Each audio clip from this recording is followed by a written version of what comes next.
Hello, everyone, and welcome back to the Dr. Nasir Shaikh Show. I'm your host, Dr. Nasir, and what's on tap for today?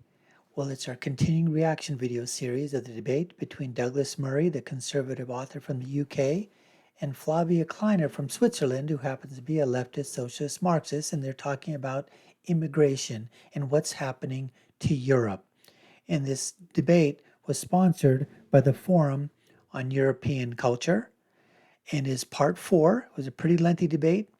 We've spliced it and diced it down into various parts. You can check out those with the links and look at our video lists on our channel page.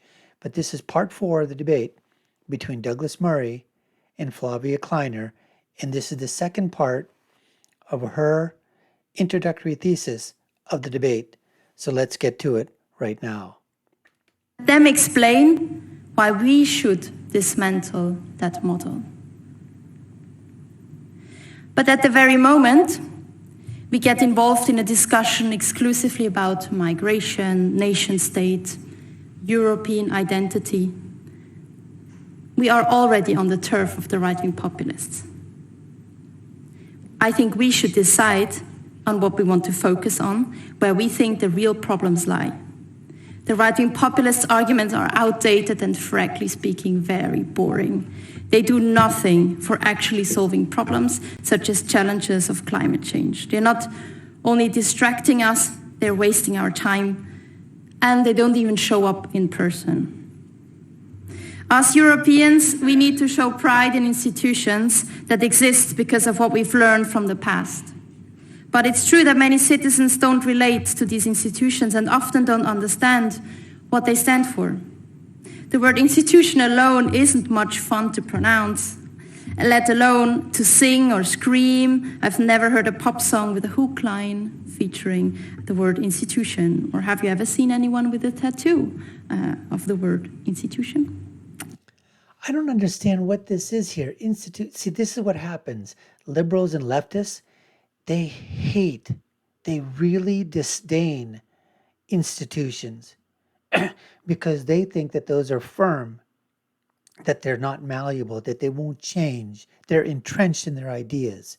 So she's talking about, I never heard the word, it's hard to pronounce. Institution, it's hard to pronounce. What the hell is she talking about? It was never in a song. It was never in a rap song. It was never a tattoo. Nobody ever put the word institution on their body. Wow.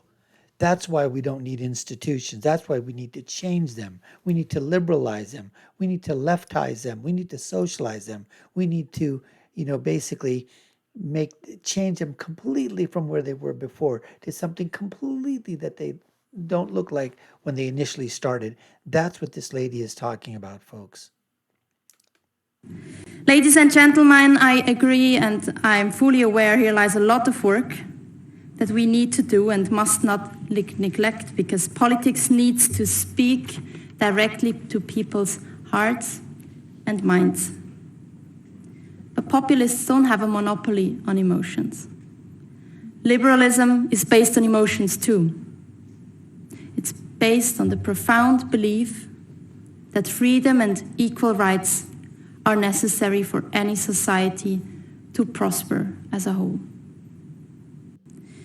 We need a new generation of people who want to appropriate this project, who see the misgivings, the holes in the walls, the ditches, but who foremost also see the strong fundament of this home called Europe, who see how much light enters through its windows, how well it was placed, how beautiful and fruitful its garden is, how much thinking has...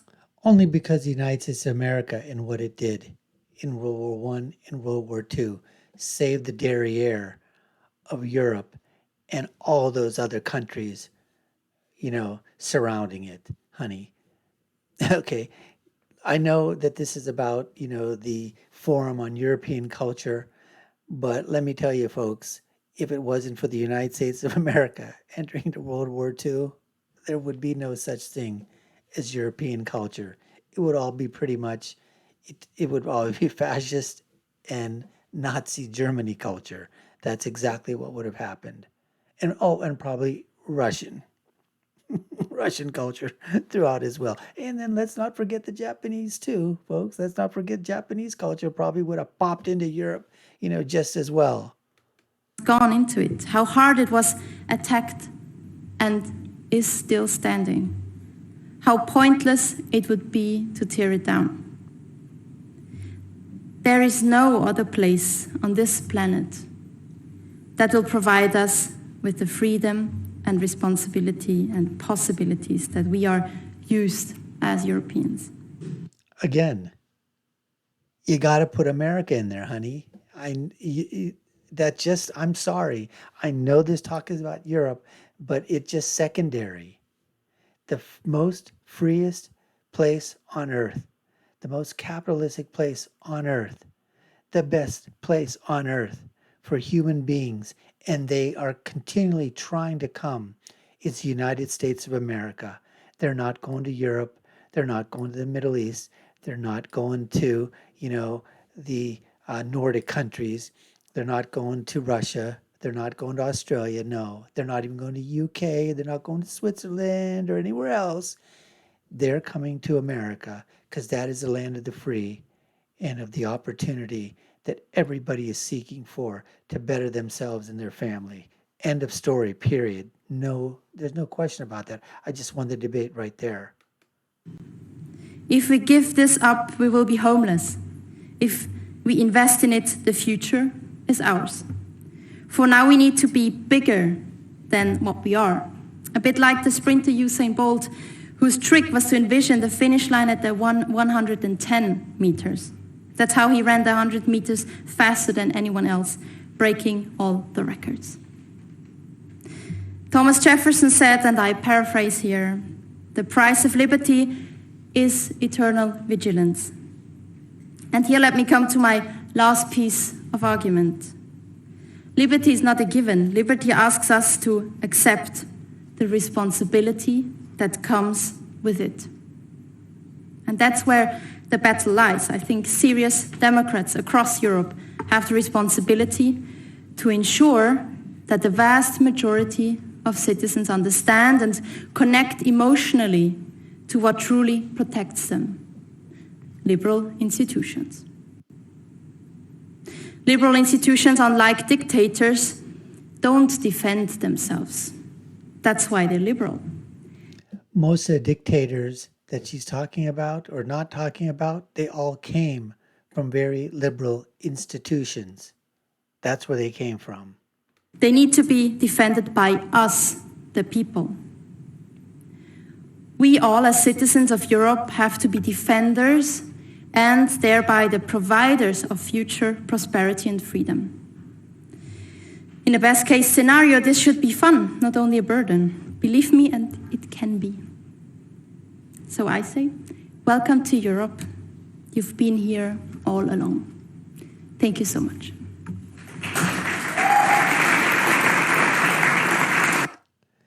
So she finished up her statement.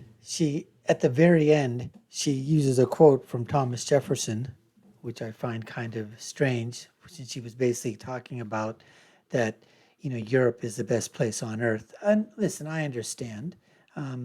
She has an opinion, it's wrong. But, she's from Switzerland, and I would imagine it's like anybody else that's from their country would basically say that their country is the best. And listen, I'm the first person to go ahead and tout nationalism on a level that you want what's best for your country first. Period. If there's a policy, if you're making laws for people that are there, the first thing is that you make those laws, you make those policies for people that are living in that country, for citizens of that country first. And then after that, you're looking at what's happening, to the guests of that country, to immigrants, to those that are there legally, and then you look at those that are there illegally. I'm not saying that those illegals don't have rights, but they do not have the same rights, exactly the same rights, as do the citizens and people that are there, because they were the ones that made the compact between themselves and the government to basically say, this is what we want to do. We want to be here. We want to stay here. They lived the amount of years needed. They came here in a legal manner. They decided to assimilate. And now they want to be a part of that compact. They want to be a part of that contract as well of like-minded people. They may have their differences in other things, but they still have something that they're mutually talking about, saying, we want to be a part of something. And for those people, first and foremost, as I talk about, those laws and policies and rules, they must be made for the citizens of that country and for the people that live in that country first, and what's best for the people of that country. And then you worry about everybody else. Once you have enough bread and water and nourishment and everything for yourself and your family, then you can decide and say, you know what, do I have enough to give outside? But if you don't help your family first, if you don't be able to feed your family, protect your family, shelter your family, work for your family, if you can't do that for your family and yourself first, how in the hell are you going to be able to do it for others? It's just not going to happen. Anyways, folks, we appreciate you taking the time to watch. You've been watching the Dr. Nasir Shaikh Show. This has been part 4 of the debate between Douglas Murray and Flavia Kleiner. And if you haven't done so already, subscribe to the channel, hit that notification bell, like, share, and follow us. Let us know what you think in the comments below. And my final thought is, when you're right, you're right. And when you're left, you're wrong. We'll see you again next time, folks. Take care and stay safe.